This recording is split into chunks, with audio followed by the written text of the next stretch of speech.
देखो, ये चीज़ में सारा खेल है राइटिंग स्किल्स का। इस बात को ठीक से समझ लीजिए, बार-बार आपसे बता रहा हूँ।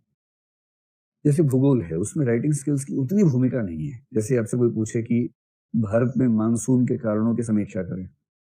आपको भारत का नक्शा पता है, मानसून पता है, नक्शा बनाया, पवन की गति बना दी, तीर बना दिए, 5-6 वाक्य निश्चित हैं, वो लिख दिए, बात खत्म हो गई। फिर कोई ये नहीं कह सकता कि आपने उत्तर अच्छा नहीं लिखा या मौलिक नहीं लिखा। मौलिक क्या लिख लेगा उसमें कोई आदमी? वही लिखना है। एथिक्स में लगभग एक भी ऐसा प्रश्न नहीं है जिसमें कोई निश्चित बंधा-बंधाया उत्तर होता हो। जैसे मैं आपको बता रहा हूँ ये सब चीजें, इसी को सुनकर कुछ लोग इतना शानदार लिखेंगे कि कमाल कर देंगे, और कुछ लोग यांत्रिक तरीके से लिखने का प्रयास करेंगे। यांत्रिक का मतलब, जैसे बताया, उसमें अपना प्रवाह, भाषा शामिल करने के बजाय वैसा का वैसा लिखने का प्रयास, प्रश्न की डिमांड को न समझने का प्रयास। तो इसी कंटेंट से आप 10 में से शायद 7 नंबर भी ले आएंगे, और इसी कंटेंट से 10 में से 2 भी ला सकते हैं। इसलिए एथिक्स की दुनिया में ये संभव नहीं है कि हम सबको एक बिंदु पर लेके जा सके जब तक आपकी राइटिंग स्किल्स अच्छी नहीं होंगी। और राइटिंग स्किल्स में सबसे महत्वपूर्ण है प्रवाह। जैसे मैं ये क्यों बता रहा हूँ, अब कल मैंने आपसे कहा इसका जिक्र करते हुए कि एक तो ये कि मनुष्य स्वार्थी होता है, और स्वार्थी होता है तो इसमें किसका नाम बताया था? हॉब्स का नाम बताया था। तो जब पिछली बार ये बताया और उसके बाद टेस्ट में यही प्रश्न पूछा, तो कई बच्चों ने इस तरह से इसका उत्तर लिखा, हॉब्स हाइफन मनुष्य स्वार्थी होता है, और ऐसे करके अंत में इसलिए नैतिक व्यवस्था जरूरी है। कोई प्रवाह नहीं, कोई लिंक नहीं, पॉइंट्स वही हैं। और दूसरा क्या होता है कि एथिक्स की दुनिया में ऐसे बहुत सारे कथन होंगे जो चुभ सकते हैं किसी को। जब भी आप कोई ऐसा कथन लिखें तो ये ध्यान रखें कि चुभने वालों से डंक बाहर निकाल के लिखना है। परीक्षा को चुभना नहीं चाहिए, ये आपकी जिम्मेदारी है। क्लास की बातचीत में इनफॉर्मल स्टेटमेंट्स आ जाती हैं, ये आपकी जिम्मेदारी है कि उसका जो दंश है या उसकी जो चुभन है उसे कम करके लिखें। और जब भी चुभने वाला वाक्य, चुभने की 2 वजह हो सकती है। एक तो ये कि आपकी भाषा है ही खराब, कठोर है। एक परीक्षक जिस बैकग्राउंड से है उसे ऐसा फील हुआ कि उसके बैकग्राउंड पे हमला कर दिया आपने, एक ही हो सकता है। जब भी किसी वर्ग की नकारात्मक बात लिखें, हमेशा संभावना की और विनम्र भाषा में लिखिए।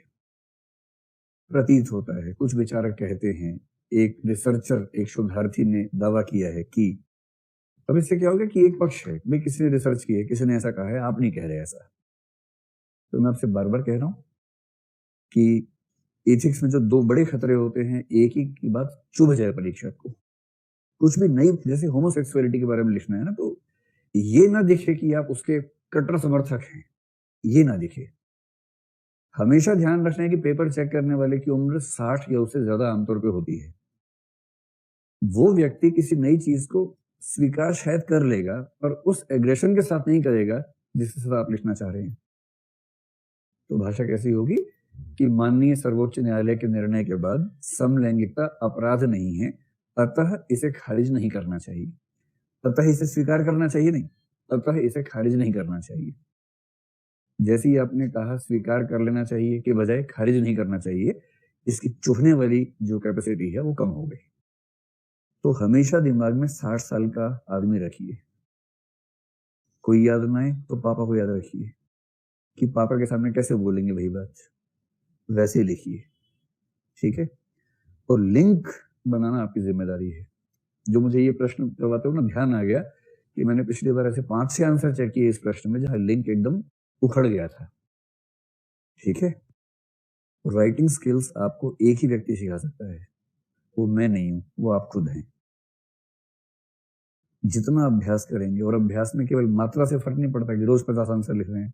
कई बच्चे बोरी लेके आते हैं कि आंसर लेके आया हूं, चेक कर दीजिए।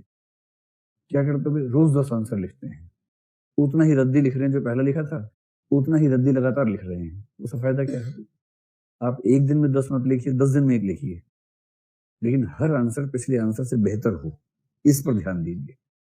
और वो कैसे होगा? उसमें लिंक, फ्लो, प्रामाणिकता, कुछ तथ्य ठोस आ जाए, 1-2 रेफरेंसेस बढ़िया आ जाए, यही सब तो चाहिए, और क्या चाहिए। और अब जीएस में जितना डायग्राम्स बना पाएंगे ना, ऐसा डायग्राम ने जो देख के लगे जबरदस्ती बना दिया है, जबरदस्ती वाली फीलिंग नहीं आनी चाहिए।